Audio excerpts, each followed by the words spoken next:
Bonjour les enfants, on se retrouve aujourd'hui un petit peu plus tard que d'habitude pour faire la vidéo du jour. On va faire la date ensemble. Ensuite, je vous présenterai une idée d'activité à faire dans la maison. Et on lira une histoire, une longue histoire avant d'aller se coucher. Et ensuite, on fera 2 petites chansons. Ça marche? Allez, c'est parti. On commence par la date. J'ai remis tout là-haut le mois de mars, le mois d'avril, parce qu'il prenait trop de place sur le tableau et je n'ai laissé que le joli mois de mai, le nouveau mois, le mois de mai.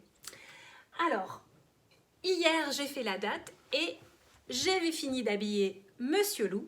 J'ai donc remis hier soir tous ses petits vêtements dans sa valise. Donc on commence une nouvelle semaine ensemble. Je vais enlever la dernière étiquette. Et on va recommencer depuis le début. Donc aujourd'hui, c'était le premier jour de la semaine et ce premier jour, c'est lundi. Très bien. Lundi.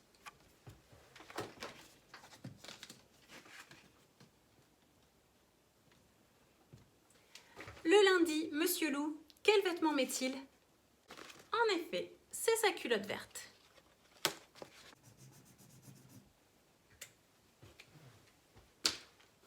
C'est fait. Alors, je vais te présenter une activité pour aujourd'hui qui est assez facile à faire.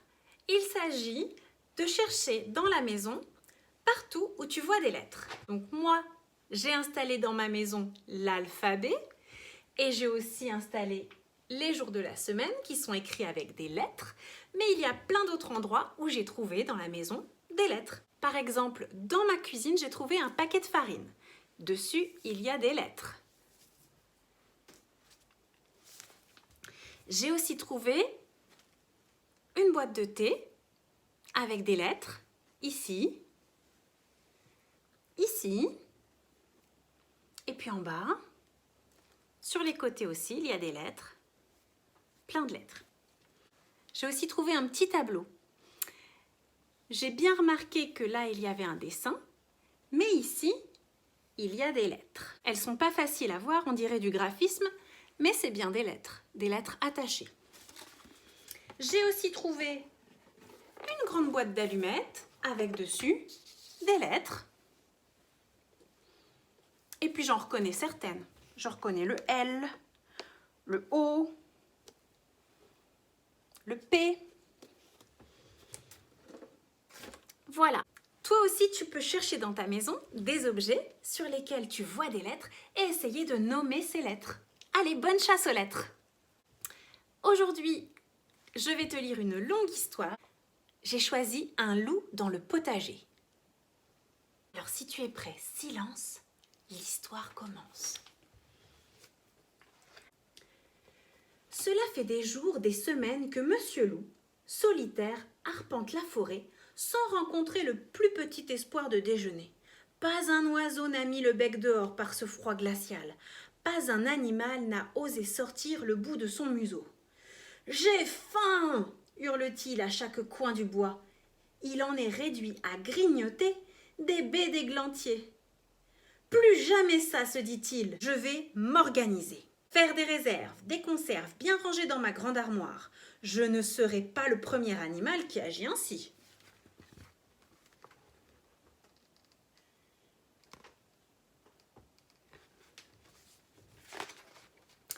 Dès qu'il prit la décision, Monsieur Loup commença à se préparer. Pour cultiver un potager, il faut des outils et des semences. Dans la cabane du fermier, il trouve tout le nécessaire. Il déniche même un beau chapeau de paille qu'il coiffe aussitôt. Puis, il se met à lire et à relire le manuel du parfait jardinier. Et il rêve. Son potager sera le plus beau, le mieux soigné de tous les potagers alentours. Dès les premiers beaux jours, il choisit un carré de clairière qui l'entoure d'une jolie clôture blanche. Les animaux de la forêt l'observent avec curiosité. Puis, Monsieur Loup se met à bêcher, ratisser, semer, arroser, tailler et désherber. C'est un dur travail et il transpire beaucoup. Il n'a plus une minute pour aller chasser.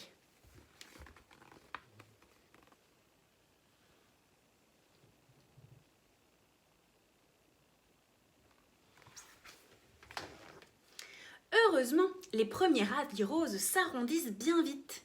Monsieur Loup en fait ses délices. Pendant que les tomates et les courges mûrissent, que les pois et les haricots allongent leurs gousses, que les potirons font dorer leur gros ventre orangé. Bientôt notre jardinier croule sous les légumes de toutes sortes. Il sifflote devant ses marmites en se préparant de délicieux petits plats.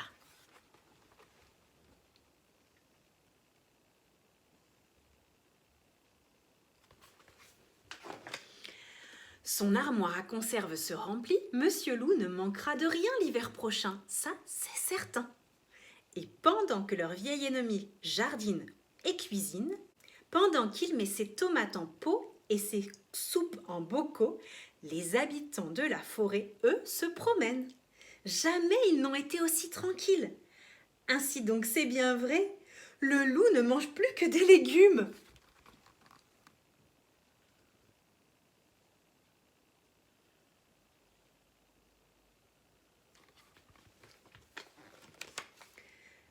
Mais tout se gâte un beau matin, quand ce petit monde est réveillé par un hurlement de loup qui résonne jusqu'au plus profond des bois.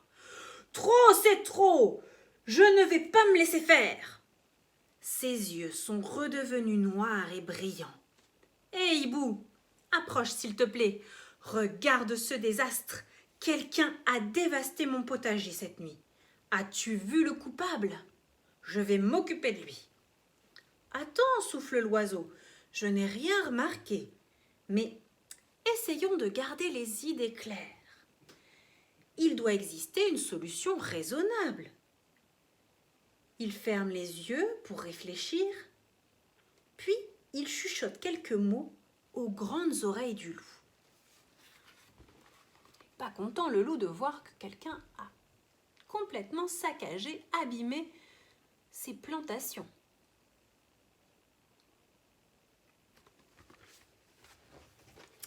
Monsieur Loup disparaît dans son atelier où on l'entend scier, clouer, raboter. Et juste avant le coucher du soleil, il place devant la barrière une magnifique pancarte. C'est un petit lapin qui le premier manque de tomber dans le fossé en déchiffrant ce que le loup a peint avec tant de soin. Il donne l'alerte aussitôt à tous les animaux. « Je n'en crois pas mes yeux, grogne le rat. Apporter des graines, voyons. Mais oui, j'ai une idée. Le petit garçon du fermier arrose chaque soir du maïs dont les épis sont de toutes les couleurs. Il y en a des rouges, des violets. Je n'en ai pas pour longtemps. » Et le voilà qui détale.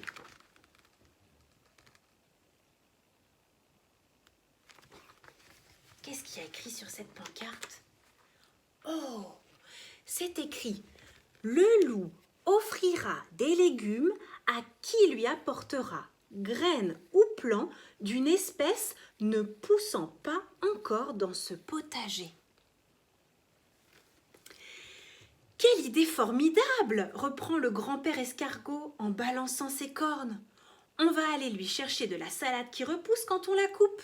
Sûr qu'il ne connaît pas la feuille de chêne, il va être épaté. » Un escargot épater un loup, on aura tout vu. Et il disparaît à la vitesse d'un escargot. Le matin illumine doucement le potager. Il y a d'abord une douce lumière rose qui enveloppe les feuillages et petit à petit, des rayons dorés qui inondent les fleurs. Les pétales, qui s'étaient fermés pour la nuit, se déroulent lentement. Et les tournesols regardent à nouveau vers le ciel. Monsieur Loup ouvre les volets de la cuisine et il frémit de joie.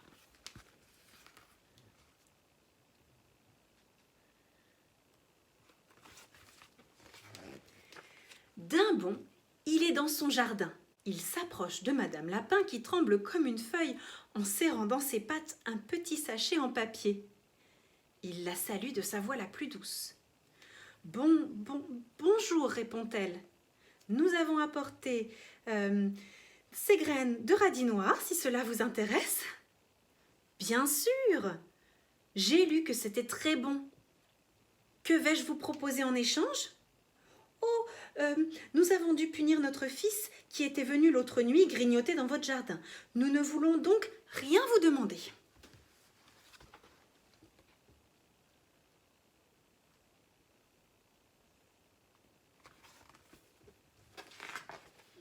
Quelle drôle d'idée! Prenez ces 2 laitues et des radis. Il y en a bien trop pour moi, et ils deviennent amers quand on ne les mange pas assez vite. Vous direz à votre fiston qu'il vienne m'aider à désherber, et l'affaire sera conclue. Les autres animaux proposent à leur tour les trouvailles les plus originales. « Si vous voulez, nous aussi nous pouvons vous aider, disent-ils. » Monsieur Loup ne pense pas une seconde à refuser.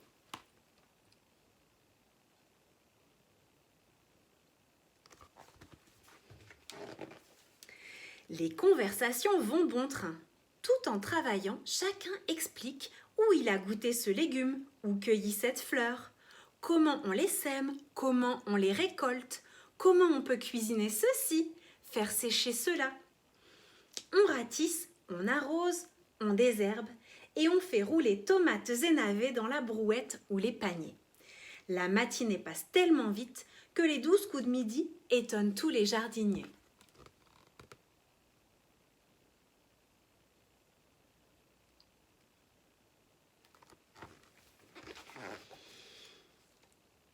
« Et si vous restiez manger avec moi ?» propose Monsieur Loup. « Il faut simplement compléter la salade et mettre la table. On mangera dehors.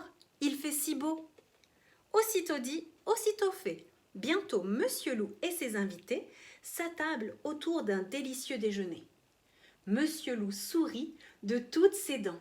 Il est heureux, heureux d'avoir enfin des amis et de partager avec eux un si bel après-midi. Les heures passent comme un rêve. Et bientôt, il est temps de se séparer.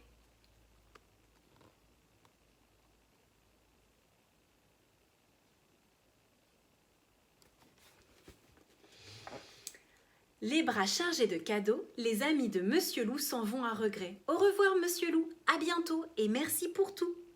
Monsieur Loup n'en revient pas. Tout paraît soudain si facile après une telle journée. Facile d'avoir des amis, facile d'oublier sa mauvaise réputation, ses bagarres et ses blessures, ses famines et ses souffrances. En refermant la barrière, Monsieur Loup lève les yeux vers le grand chêne et il croit entendre le vieux hibou fredonner une chanson douce. Et sous son chapeau de paille, comme sous un nouveau soleil, Monsieur Loup sent qu'il devient aussi sage que lui.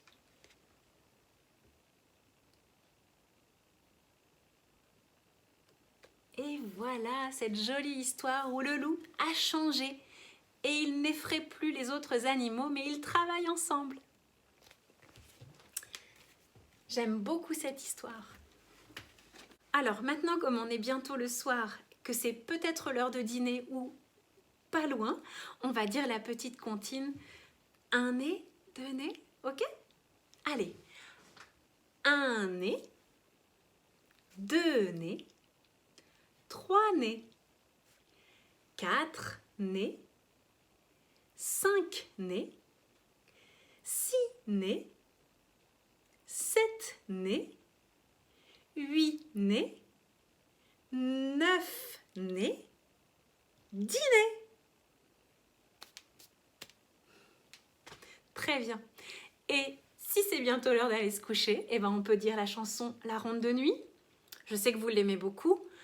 Et cette chanson, elle nous permet de moduler notre voix. Soit de chanter très fort lorsqu'on met notre main très haut, soit de chanter très doucement, très bas lorsqu'on met notre main très basse. Alors, on va commencer moyen et on va aller petit à petit de plus en plus bas pour pouvoir se calmer avant d'aller dormir. On est prêt? Allez! Chut, plus de bruit, c'est la ronde de nuit. Chut, plus de bruit, c'est la ronde de nuit. En diligence, faisons silence, marchons sans bruit, c'est la ronde de nuit. Plus bas. Chut, plus de bruit, c'est la ronde de nuit. Chut, plus de bruit, c'est la ronde de nuit. En diligence, faisons silence, marchons sans bruit, c'est la ronde de nuit. Tout doucement.